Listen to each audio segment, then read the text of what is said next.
All right, everyone. Welcome back to Betting by the Numbers. We're starting something new today, a new series we're going to be calling the fastest 20 minutes in sports. The last couple months, last couple years, we've seen a growth of a lot of sports, specifically European sports in American sports talk. And the unfortunate part is while there may be references to things like soccer, rugby, Formula One, motorsports as a whole, outside of maybe the big 4 or 5 sports in America, the depth of knowledge of a lot of people talking about it is really low. And I think it makes for conversations that really don't scratch the surface of what these sports can be. So what we're going to try to provide here is a quick hitting 20-minute video 2 to 3 times a week. We're going to be doing Tuesday, Thursday, and an occasional weekend video when needed. You'll see kind of depending on the topics. We might need several videos in a week, but right now, we're kind of in a in-between season between a couple sports and a couple sports picking up. So we're going to start Tuesday, Thursday, and we're going to try to get through as many sports topics as we can in the 20 minutes and really try to give some knowledge to these topics and actually give out picks at the end. So we're still going to have the betting topics. We're still going to have those conversations in other video series, but this is just something we're going to try out, see if people like, and if you have any suggestions on ways to change or improve, or just saying it's a kick-ass video series, then let me know. So as you can see, we're going to have a list of topics we go through. It won't always be in perfect order, but we're going to try so that way people can click through here quickly and see, okay, this is what I want to learn about real quick. Let's move on. So we're going to start with the NFL, Super Bowl 58. Chiefs win, dynasty cemented. I have a video coming out soon with 6 Column Sports back in Columbia, Missouri. We talked about the game a little more in depthly and where it ranks among maybe my Chiefs fandom.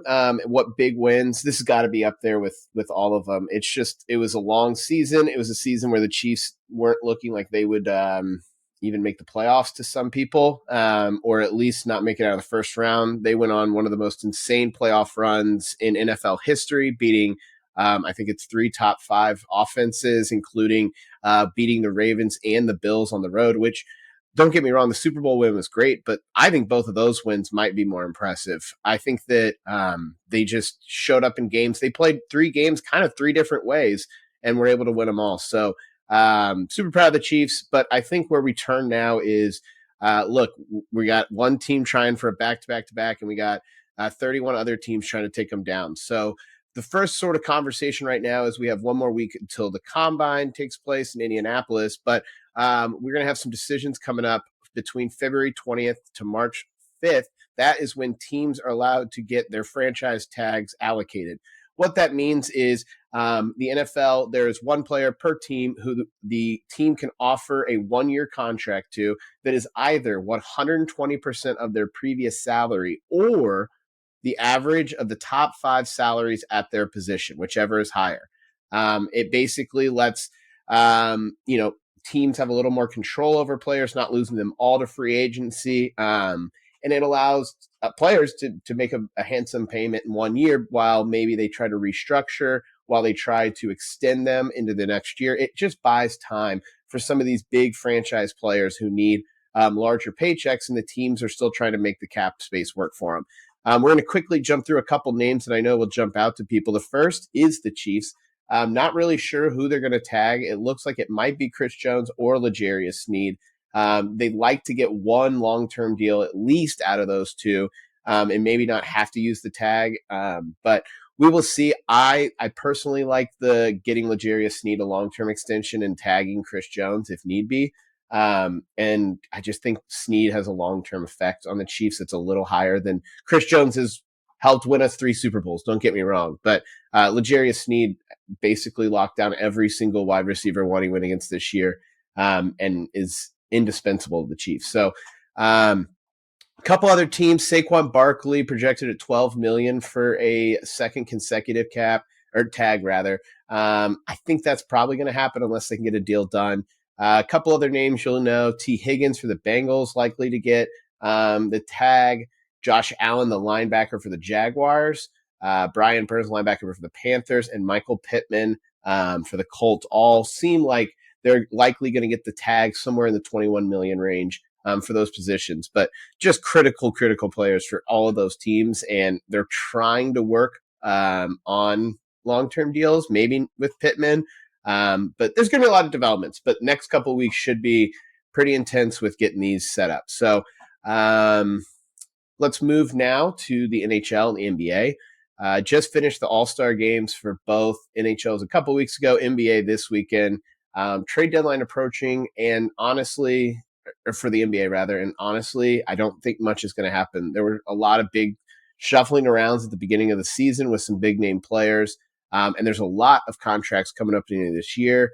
But I just don't think teams are in the position to say, yeah, we're going to sell out. I don't think there's one team that's really significantly better than the others. Maybe the Celtics in the East compared to the other teams in the West. But, I don't think there's one team that says, man, we're just one piece away. I know LeBron tried to say that for the Lakers, but I don't think it's true.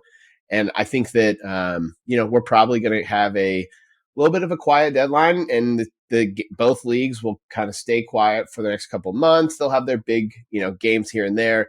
And then when we get to the playoff season, everything kind of ramps up.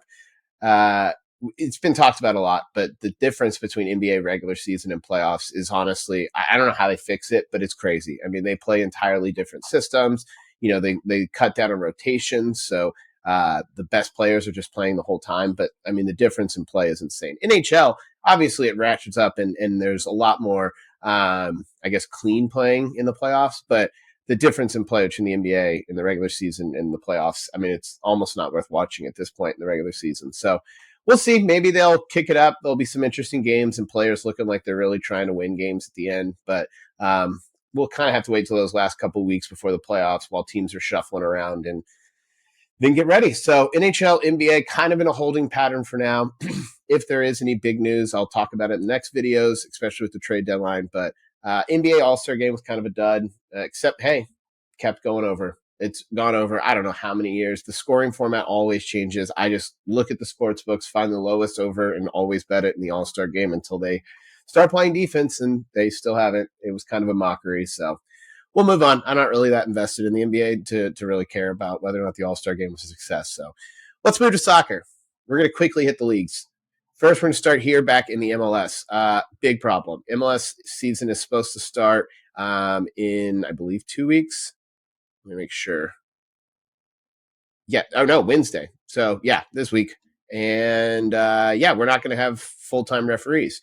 Looks like we'll be using replacement referees due to a collective bargaining agreement dispute between the MLS and the Professional Soccer Referees Association, the PSRA. It's not looking good. It looks like the MLS is going to have to use match officials from the NWSL, lower tier leagues. The vote was pretty much unanimously no. 95.8% of the PSRA voted against the tentative agreement. So it looks like they might try to get something done, but it might be the first couple weeks are with replacement referees. This happened actually a decade ago. I know there's more teams now, people paying a little more attention, but this was not great when it happened then, and we didn't use VAR or any other refereeing signals. So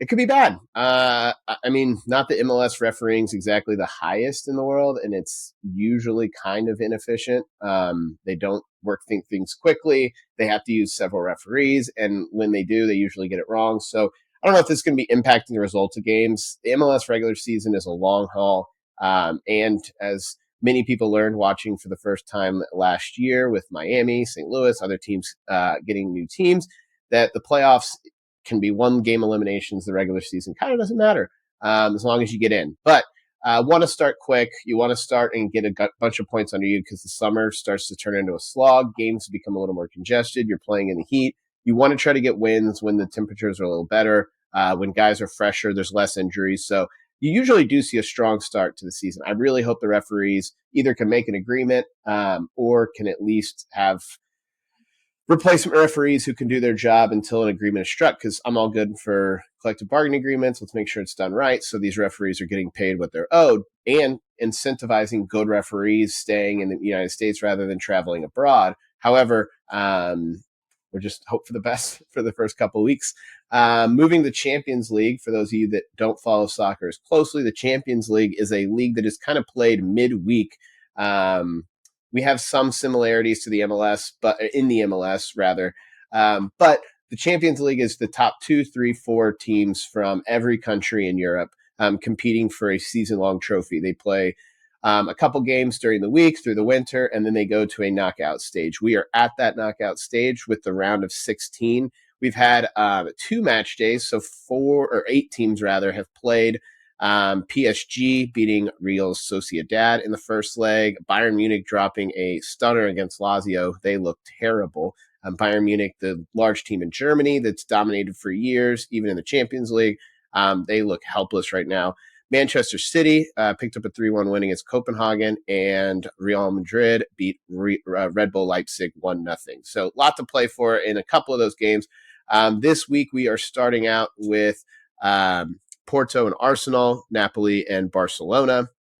And on February 20th, that's Tuesday, this drops Inter versus Atletico Madrid and PSV versus Borussia Dortmund. All of those 4 games should be really good. There could be some caginess because it's the first leg. And what that means is they're going to play a game at one stadium, in one team stadium. And then in a couple weeks, they will play a second game. And it's the combined score over those 2 games who advances. So just because you lose the first game doesn't mean you're eliminated, but you definitely don't want to lose at home and then have to pick up a result on the road. So a lot of big games here. We'll break them down once we kind of get to the end of that first round and see who's hot, who's not, and who we think is going to make it through. Moving to the Premier League, this is England's top league. We have a really, really tight title race. They work in just a single season format with just who accumulates the most points over the entirety of the season. 3 points for a win, 1 point for a draw, and 0 points for a loss. Right now, we have names that pretty much everyone would recognize in the top 3: Liverpool, Arsenal, and Manchester City. They are all within 4 points of each other. And really, it's just going to come down to who wins those matchups between each other. In 4th, 5th, and 6th, we have one surprise with Aston Villa in 4th. They're a team that has hung around the Premier League for years, but have not really jumped up into top 4 or 5 aspirations. So this could be a big result for them. We have Tottenham in 5th and Man United in 6th, with Brighton rounding out the top 7. So lots of potential here. That it's a very tight race. Honestly, predicting who's going to win this until we get some more results is going to be pretty difficult. So awesome season. I think it's going to come down to kind of who wins those last couple matchups, and hopefully you get some cracker games. So we're going to move over to motorsports now. Monday, February 19th, we had the Daytona 500, which was rescheduled. A kind of clean, very nice looking race for about 90% of it. We get to the last 15 laps and all hell broke loose. The William Byron ends up winning in the Hendricks Motorsports, which was, for those of you who don't know, in NASCAR, many of the teams, actually all of the racers, are members of what they call teams, which might mean they have a team with 2 cars that are entered. It might be 6 cars that are entered. And then in the instance of Hendrick Motorsports, they have been around for now 40 years. This marked the beginning of their first season. And it's a huge win for a major team. So this is a big win for a guy who trained himself using computer simulation. He's a self-taught racer. It's pretty cool. It's the last Hendricks Motorsports driver to win the Daytona 500 was Dale Earnhardt Jr. in 2014. And it was a crazy race. We had to do some restarts. There was a massive wreck with, I think, 7 laps to go that took out like a large portion of the field. So there was a caution that went insane. There was another caution that went out right before he crossed the checkered flag. They weren't sure if he had even won. His crew chief, the person who's talking to him the whole race, was so caught up emotionally he couldn't tell him if he won. So pretty funny clip coming out of that. But William Byron gets the NASCAR season started, and we get it going. He was the runner-up last year in the championship. He won 6 races. So looking to be another good year for him. So we'll now turn to Formula One. The teams drop their new liveries, or what we call the designs of the cars, not only how they look with their colors, but also, there's a lot of rules in Formula Ones, but the teams still have a lot of capability to build different race cars from one another. So seeing kind of the standout designs. Really the big takeaway, Mercedes, who has been a big topic in the news with Lewis Hamilton announcing that he will be finishing his last season with Mercedes and traveling to Ferrari next year. They come out with a design that is very reminiscent of the cars that Hamilton won so many of his trophies in, and what earned them the nickname the Silver Arrows. So it's a very cool looking car. I think they kind of won the drop, them and Ferrari. But news comes out, Red Bull's car video drops racing in the rain, and it looks unbeatable. It sounds like a rocket engine taking off. So looks like might be another one of those seasons where it's Max Verstappen's to lose. We'll see. Obviously, a lot could happen in Formula One, but he's the overwhelming favorite until he isn't. So we'll see if the teams can kind of step it up a little bit. So we're going to switch over to another sport some of you may not be as in tune with is rugby. I played for 8 years, so I have a little special spot of it in my heart. And we have one of the biggest tournaments in the world happening right now, the Six Nations. It puts together the six, well, depends who you ask, but the best teams in Europe, Ireland, England, Scotland, France, Wales, and Italy. And they play a round robin style where they just play all five teams. Five other teams, rather. This week, we have matchups with Ireland and Wales, Scotland and England, and France and Italy. Big matchup in Scotland and England. Those are the second and third place. Ireland's going to try to take care of Wales, who's kind of bottom two right now, and France and Italy is another 4 and 6 in the standings right now. But that England-Scotland matchup between the 2 and 3 teams could really help shake out who's going to be standing at the end of this. Standings-wise, Ireland's leading with 10 points, England with 8, and Scotland with 5. So again, Scotland pick up a win here. Be huge for them going into the next couple rounds. But England and Ireland have kind of been the front runners for the last couple of years. So interesting to see if anybody can take down Ireland.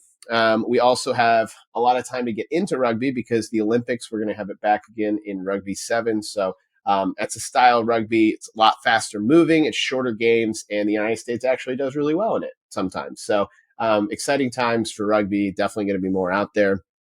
Golf-wise, we just have a couple tournaments this weekend. Mexico Open for the PGA Tour, Kenya Open for the DP World Tour. We have 2 tours actually in Morocco. We have the Ladies European Tour and the Champions Tour for the PGA are in Morocco. And we have the LPGA is in Thailand. So kind of all over the world right now. We're starting to get into Masters building season for the PGA. We had a somewhat successful Waste Management, Genesis Open last weekend. So very excited for the next couple weeks of golf as we kind of start to get ready for that Masters season and the majors that come after it. So let's now turn to best bets as we wrap up this episode. We have 2 basketball games that will be taken on February 20th. I got these lines at the time of taping around 11 a.m. So a couple things here. First, Creighton plus 3.5 versus number 1 UConn at home. I got it minus 115 at BetMGM. It's a motivation game, simple. UConn has to face a string of 6 top 40 opponents in the season, and Creighton is playing basically the Super Bowl of their regular season. At home, they're playing the number 1 team, and Creighton has been great at home. Top street seeds have struggled on the road this season, and Creighton will make enough free throws down the stretch to just kind of take care of business. So I like Creighton to pull off the upset. They're still ranked, so it's not that big of an upset, but they lost on the road, had a really bad performance against UConn the first time. I think they're as good as them, if not better. So exciting to see. Next game, Texas Tech, minus 5.5 versus TCU. Texas Tech 13-1 at home, ranked and want to keep the run going. TCU just played on the road this weekend. I don't know if they stayed on the road, but they played a struggling K-State team. They beat them barely by 3. Now they have to go to Texas Tech, who it plays great at home.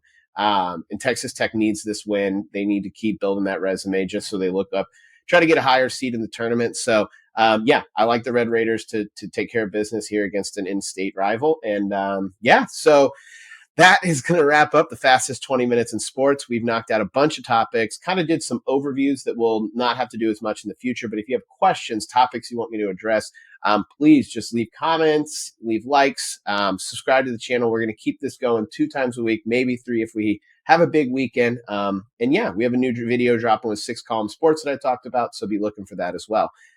Thank you for watching. And again, I'm really excited about this series. I think it can be helpful to just get a little bit of understanding of things from someone who's played, watched, and been involved in a random assortment of sports. So I feel like I just have a little bit more of a pulse and a knowledge of these more outlier sports. So thank you again.